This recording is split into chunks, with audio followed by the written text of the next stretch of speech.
Amos 7:7. Nitakurejeshelea. I will restore. Mika 7:7. Mike 7:7. Nitakurejeshelea. Will restore. Haya yote anaongea nitakurejeshelea. These verses. Nitarejesha.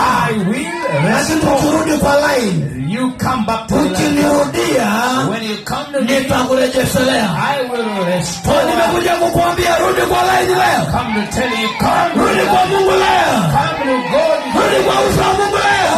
Come to the face. Hakikisha unarudi leo. Make sure you come. Ili Yesu akarejeshe. Jesus will restore. Hallelujah. Hallelujah. Huyo mzee leo ni Asha hapa. And that man today, Ni mhudumu hapa. he is an Hakuna cha kansa. no cancer. Hakuna cha saratani. No cancer. Leo ni mzee wa nguvu. He is a strong man Ndani ya nyumba hii. in this Ni house. kwa sababu alirudi kwa line. It is because he came. Rudi kwa line tu. Come to the line. Mambo yana change. Everything will change. Patia Yesu makofi. If Jesus